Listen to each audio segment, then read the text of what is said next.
Sometimes when you crave a particular beer, you just have to make it yourself. And that is what I am doing today. And it all starts now.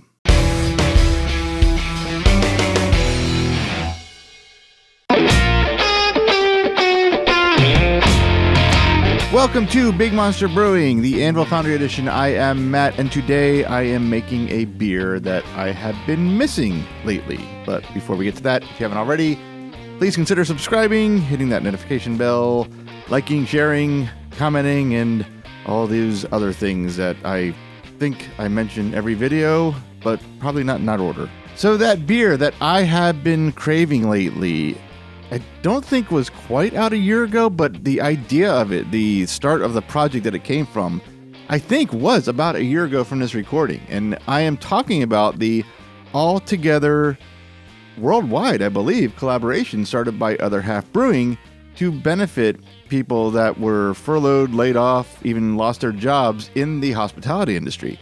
If you don't know about this project, there's a ton online about it. In fact, this site for the project itself is still online. I believe it's altogether.beer, but do a quick Google search, you're going to find the answer. It was a great cause, and it produced some great beer, and there was quite a few Orlando breweries that participated, and I got all that I could get my hands on to taste, sample, and actually really enjoy, because I absolutely love that beer. But now here we are, roughly a year later, and it's not being made anymore. But luckily, Other Half Brewing posted a homebrew version of this recipe, and that's what I'm trying out today, with just a few really, really small adjustments along the way. And to get to that, let's start with the recipe. And this recipe starts with a big base of pale malt at 84% of our grist.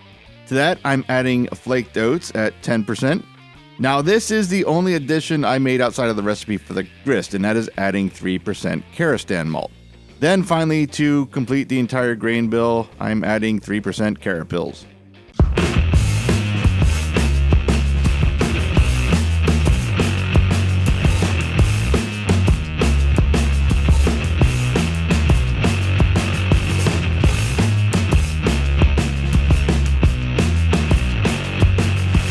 For this brew, I'm making 2.5 gallons on the 6.5 gallon Anvil Foundry. And I start by getting my strike water to 154 degrees Fahrenheit. When that water is up to temperature, I mash in, and then I set up the recirculation plate and recirculate the mash for the entire 1 hour rest. With an hour to wait, I get my boil additions ready, and with this beer being a solid, true, modern IPA, you're going to see quite a few hops. So let's get into the boil additions now. I'm going with the West Coast IPA version of this recipe, and that starts with 50 IBUs of Columbus hops at 60 minutes. Then nothing until the boil is done. The rest of the hops in this part of the process is going to be whirlpool additions, and I'm going to whirlpool for 20 minutes at 190 degrees. And to that whirlpool, I am adding 1 ounce of Mosaic hops and a half ounce of Cascade. And of course, before that, I have my usual boil additions as well, yeast nutrients at 10 minutes and whirlfloc at 2 minutes. One last thing I do for this boil is put the whirlpool hops in a muslin sack. This is a lot of hops for a small amount of beer, so I'm going to try to contain as much of the hop material as I can while letting the wort fully flow through and make contact with the hops during that whirlpool. That's not it for the hops. So I have a sizable dry hop addition here. Now, scaling down the 5-gallon homebrew recipe that Other Half provided, I would have to add 5 ounces of dry hops to just under 3 gallons of wort. I'm thinking maybe a little much, especially for the carboys I use. So for this first round of my version of this, I'm going to scale that down considerably. I'm breaking that down to 2 ounces of dry hops, and that 2 ounces consist of a half ounce of Mosaic, a half ounce of Cascade, a half ounce of Citra, and a half ounce of Simcoe. And that will be dry hopped for about 5 days.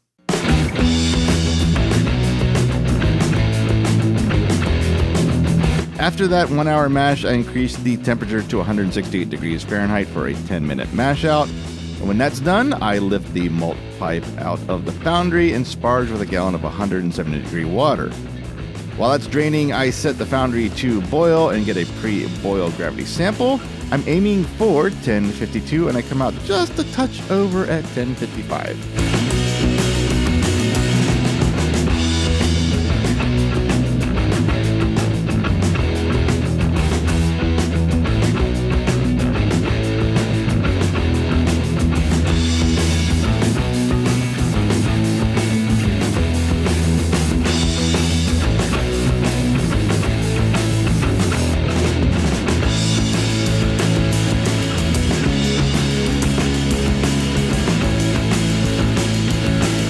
After the boil and whirlpool are done, I chill the wort to just below 90 degrees and transfer it to a 3-gallon carboy. That is the exact temperature I want my wort to be at for pitching, because the other recipe adjustment I made for my version is that I'm going to use the Omega Hornindal Kvike yeast. I've been using this strain on a lot of my hop forward beers lately, and I don't do the whole ramping up to 90 plus degrees to really develop those fruity esters. I kind of let it ride out at room temperature, which is typically 75 degrees in the spot of the house that I keep it at, and I've really loved the results. So I'm thinking with the experience I've been having with that particular strain of yeast, combined with these hops in the whirlpool and the dry hops, I think it's going to give me a flavor I really want. So I am going to pretty much pitch it and forget it, apart from the blow-off tube and airlock, and just let the Kvike do its thing and add what I hope it's going to add to that final beer.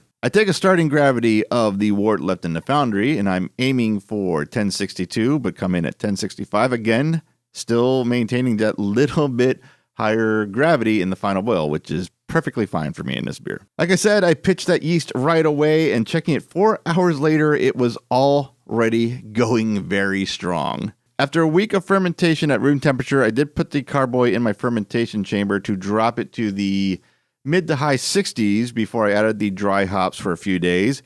Then I cold crashed it, kegged it, carbonated it, and now I am ready to taste a beer I've been craving for quite a while and I've missed for the better part of this past year.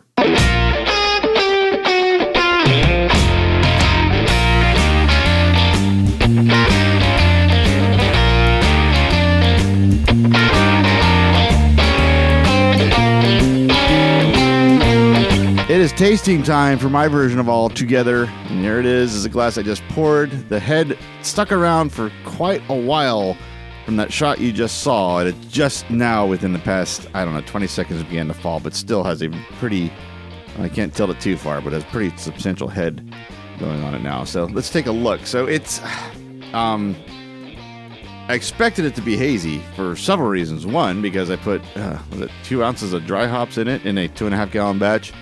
And I did absolutely no fining and certainly no filtering.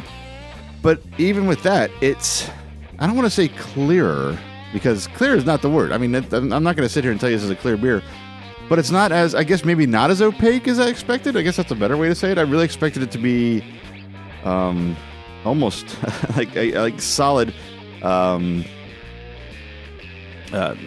solid. I'm not sure what I'm looking for. Almost like that I couldn't see anything through it. And I don't know if I can show it on the camera or not. You're not seeing my face, but I can still see things through it. I mean, I couldn't do an eye test through it, but so it's less opaque, I guess is a better way to say it than I explained, or I expected, I should say.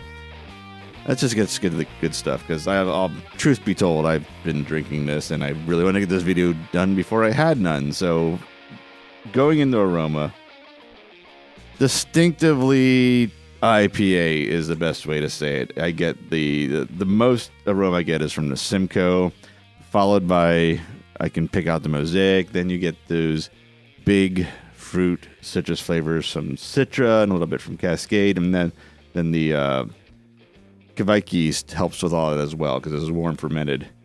Just absolutely wonderful aroma. This is exactly the aroma I want from an IPA, which is why I wanted to do this beer. And no, I'm not even gonna bother to try to find the malts, because there is none. It's all coming from, I'd say 90% from the hops and 10% from the yeast. Maybe that's not the exact calculation, but this is, this is off the top of my nose. All right, let's just get to the taste here.